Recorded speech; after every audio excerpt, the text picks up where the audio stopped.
Kita dilatih untuk menjadi kesatria medan laga, bukan jawara panggung sandiwara. Karena sebuah sandiwara akan selesai jam tayangnya. Seniman pertempuran.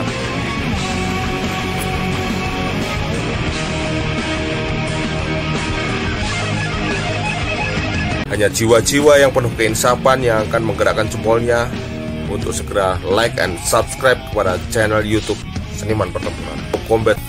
Salam perdamaian persada Nusantara dan salam satu jiwa kepada seluruh rakyat Indonesia. Seniman Pertempuran.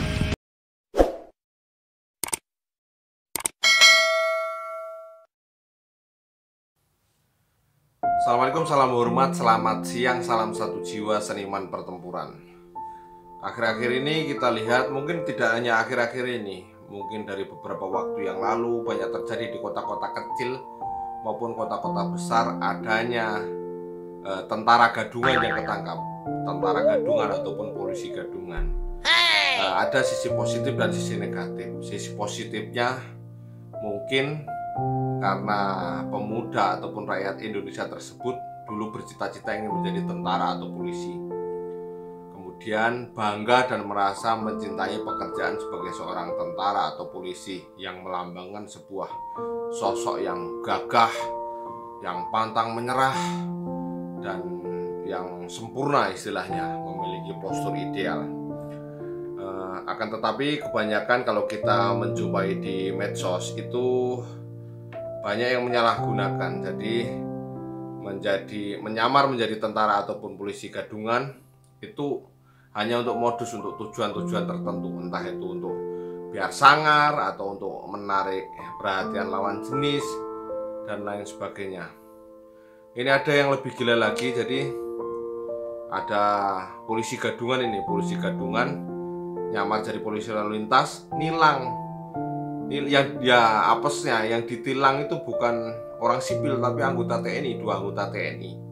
Sudah ditilang, nanya surat-suratnya, kemudian minta uang. Setelah anggota TNI tersebut curiga, nunjukkan KTA-nya, si polisi gadungan tersebut gak jadi nilang. Akhirnya di situ menimbulkan kecurigaan. Ayo kita tonton liputan videonya beberapa waktu yang lalu. Ya kenapa pakai kayak gini? Oh, lagi daring ya? Daring ikut karnaval masih lama 17 Agustus. Sudah ada anggota siapa? Pak Sari. Ada telepon. Hah? Iya. Anggota yang calon siapa?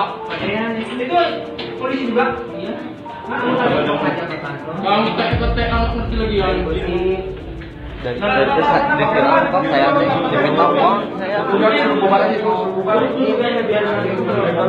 bawa pos, saya 2-an deh.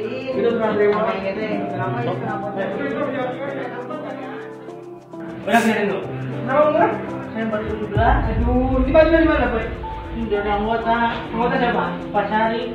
Ada telepon. Hah? Iya. Anggota yang calon siapa? Itu polisi juga. Iya. Anggota IPT anak kecil lagi ya. Dari kantor saya diminta uang, saya disuruh bawa pos, saya 2-an deh.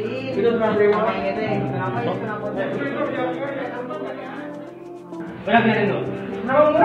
Saya baru 17. Aduh, di mana Pak? Sudah ada anggota siapa? Pak Sari. Ada telepon. Hah? Iya. Anggota yang calon siapa? Itu polisi juga. Iya. Anggota IPT anak kecil lagi ya. Dari kantor saya diminta uang, saya disuruh bawa pos, saya 2-an deh. Oke, kita bahas. Jadi sangat miris sekali dan sangat lucu. Seorang polisi gadungan menilang yang dianggap pelanggaran lalu lintas, ternyata itu adalah 2 orang anggota TNI. Jadi sangat apes lah dia. Itu hanya satu sampel. Banyak yang mengaku marinir, mengaku komandan, pakai stik komando. Bahkan ada tentara gadungan yang mengaku berpangkat jenderal. Itu sangat luar biasa, seorang jenderal jalan di tengah jalan membawa rantai, membawa stik komando, tanpa pengawalan kemana-mana pakai baju PDA itu luar biasa. Itu impossible, sangat tidak mungkin bagi tentara asli, makanya perlu dicurigai. Oleh karena itu, untuk membedakan antara tentara asli dan tentara gadungan, menurut penilaian seniman pertempuran, pengamatan seniman pertempuran, ada beberapa hal yang harus kita tahu. Oke, jangan lupa like and subscribe channel Pemersatu Bangsa Seniman Pertempuran. Nanti akan saya jabarkan satu persatu perbedaan tentara yang asli dan tentara yang KW ataupun tentara jadi-jadian ataupun tentara gadungan. Oke, selamat menikmati. Cara untuk membedakan tentara asli maupun yang palsu. Yang pertama yaitu sikap. Kenapa saya menyebut sikap? Nah, di sini bahwa tentara yang KW itu cenderung lebih overacting daripada tentara yang asli. Misalnya, kalau tentara yang asli nih, tentara yang asli itu kalau pulang, kalau izin bermalam atau cuti, itu kalau keluar ataupun ke tempat saudaranya jarang memakai pakaian dinas. Kalau ke tempat teman-teman sekolah itu jarang yang mungkin pakaian dinas lengkap. Kalau mungkin atribut hanya kaos leteng, kaos alma mater itu wajar. Apalagi kalau tentara-tentara baru, biasanya mereka masih ingin menunjukkan ke teman-temannya, ke teman-teman sekolahnya, oh ini loh aku udah jadi tentara. Biasanya kan pakai kaos alma mater leteng atau kaos satgas yang pernah satgas operasi Satgas Mobile Papua tahun 2000 berapa tahun, biasanya dipakai kan. Kalau naik motor kan sangar kelihatan.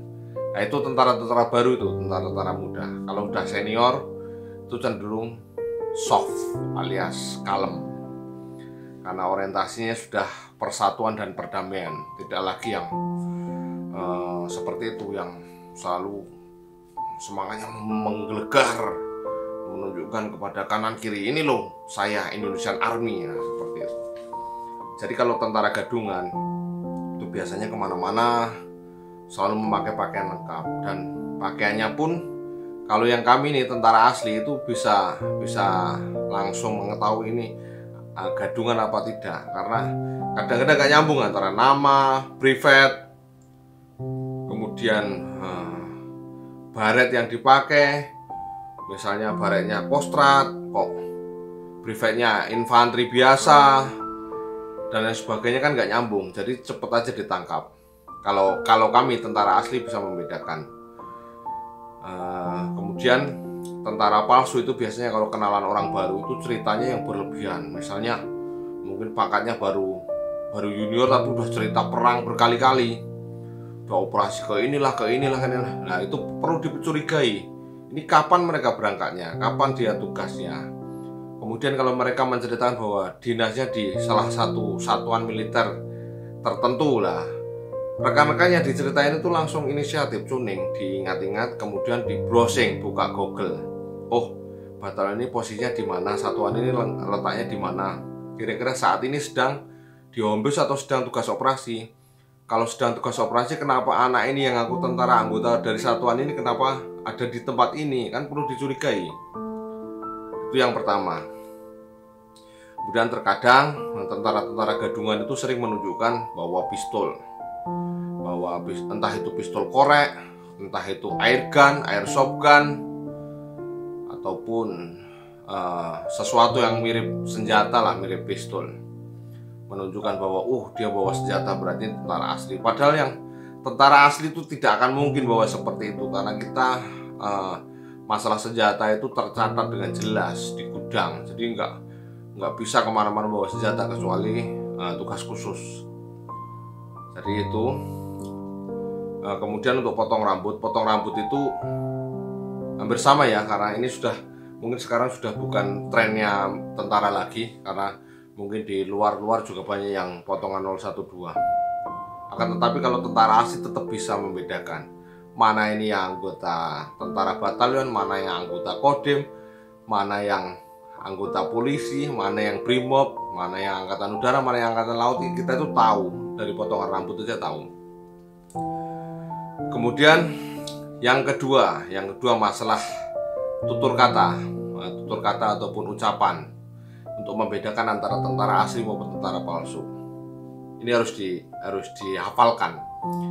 Jadi kalau ada seorang tentara yang mengaku tentara, apalagi di Angkatan Darat, yang mungkin di WA-nya ataupun di ucapannya sering mengatakan oke, siap 86, siap 86. Nah, itu perlu dipertanyakan. 99% itu adalah tentara gadungan.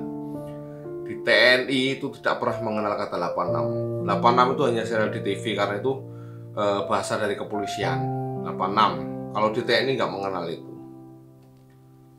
Nah, kadang-kadang kan biar seolah-olah percaya, katanya pakai sandi. Siap 86, siap 86 dan 8. Nah, itu.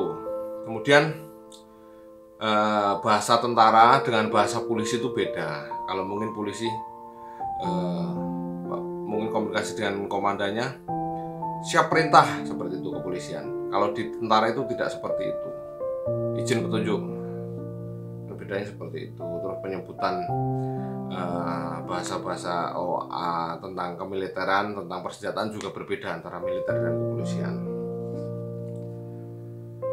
Kemudian yang berikutnya adalah asal satuan. Jadi harus benar-benar dicek betul. Biasanya di kampung-kampung kan nggak mengetahui tentang satuan-satuan militer. Itu mungkin segera disampaikan ke babinsa setempat. Kalau mungkin ada yang mencurigakan, ada yang mengaku-ngaku anggota, itu laporkan ke babinsa, biar babinsa nanti mendeteksi ataupun mengawasi dari jauh.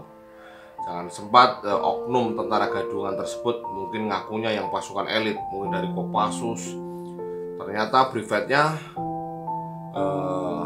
beda, nggak ada privat Kopassus ya. Kemudian sering pakai jaket darah mengalir ataupun pakai jaket loreng jatah Aceh, tapi yang diceritakan pun beda, nggak sesuai dengan yang mencerminkan satuan yang diakuinya tersebut. Itu jelas titik tanda besar, tanya besar.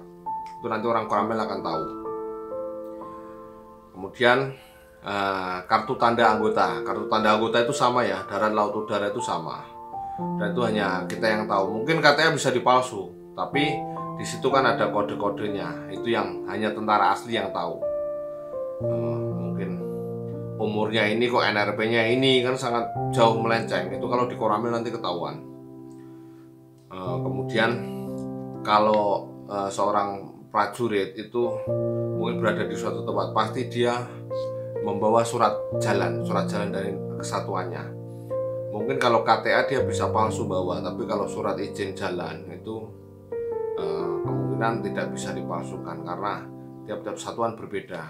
Yang mengeluarkan nanti di situ tertera ada nama komandan satuannya siapa, nanti bisa dilacak gitu. Lewat Koramil bisa, karena Koramil itu kan bisa menghubungi seluruh satuan militer di Indonesia, baik darat, laut, udara, itu Koramil ada. Jadi kalau mungkin ragu-ragu melakukan penipuan dan sebagainya, laporkan saja ke babinsa, itu akan dilacak langsung ketangkap itu. Kemudian yang berikutnya, pakaian sering salah-salah. Jadi kan kalau di TNI itu ada namanya gamat, kalau Angkatan Darat ada ketentuan. Kalau pakaian siang hari seperti apa, malam hari seperti apa, itu harus benar-benar jeli, harus dipelajari. Kemudian sepatu PDL juga, kalau ngakunya tentara sekarang masa kini tapi sepatu PDL-nya masih kulit jeruk yang dulu, yang masih tulisannya ABRI, itu perlu dipertanyakan. Itu pasti sepatunya beli dari mungkin dari Loak dan lain sebagainya. Karena sekarang sepatu PDL udah model yang soft, yang pakai resleting, yang untuk pertempuran kota. Jadi tidak ada yang seperti dulu zaman ABRI, zaman ujungnya ada besinya, itu sudah tidak ada lagi. Apalagi yang ada kain lorengnya itu sudah tidak keluar. Jadi perlu dipertanyakan. Kemudian banyak kita lihat mungkin ada tentara gadungan yang mengaku seorang perwira berpangkat letkol, kolonel, bahkan jenderal, yang kemana-mana membawa dokumen mungkin dari Kemenhan dan sebagainya. Itu jelas tidak mungkin seorang pamen itu keluar sembarangan pakai seragam dinas, naik motor ataupun jalan kaki, itu jelas tidak mungkin. Karena bagi beliau-beliau itu pasti sudah ada ADC, ajudan. Kemudian kemudian pasti ada tujuan khusus yang jelas. Kalau beliau bepergian ke suatu daerah kemana-mana itu pasti ada kepentingan yang jelas, jadi tidak bisa sembarangan ditemui di manapun. Jadi itu sedikit keterangan dari saya untuk mengetahui ataupun untuk membedakan antara personil TNI yang asli maupun yang palsu. Kebanyakan, mohon maaf ini kebanyakan ini mungkin angkatan darat karena satuannya kan banyak sekali. Jadi mungkin ada yang ya kadang-kadang kalau modus itu tergantung sih. Kalau mungkin di suatu tempat yang di situ banyak satuan angkatan darat, dia nanti ngakunya angkatan laut. Kalau mungkin di situ dekat pangkalan angkatan laut, dia ngakunya dari satuan angkatan darat dan lain sebagainya. Kayak gitu terus muter-muter. Termasuk juga yang kepolisian, dari polisi gadungan itu modusnya tetap seperti itu, seolah-olah mencari pelanggaran hukum, menangkap, nanti ujung-ujungnya minta damai dan lain sebagainya. Jadi kita harus waspada. Untuk lebih amannya, saya sarankan apabila mencurigai seseorang yang mengaku anggota TNI maupun polisi gadungan, kalau misalnya itu mengaku tentara, itu segera koordinasi atau laporkan ke Babinsa setempat. Itu seandainya tidak mempunyai saudara yang menjadi anggota TNI. Kalau punya saudara anggota TNI sih diteleponkan saja saudaranya, nanti akan dilacak. Karena kita tiap angkatan, baik di angkatan di TNI maupun di kepolisian itu pasti punya nama letting alma mater. Kalau misalnya ngakunya letting 2017 atau 2018 itu namanya lettingnya ada. Kenal ini enggak, oh enggak kenal loh, pendidikanmu di mana dan sebagainya. Oh nanti kalau dia tolak, wah, perlu dipertanyakan. Mungkin itu saja, semoga bermanfaat supaya rekan-rekan ataupun saudara-saudara rakyat Indonesia tidak lagi tertipu oleh tentara gadungan. Ini juga salah satu cara untuk menjaga marwah TNI dari ulah oknum-oknum yang kurang bertanggung jawab. Terima kasih, salam hormat, salam satu jiwa, seniman pertempuran.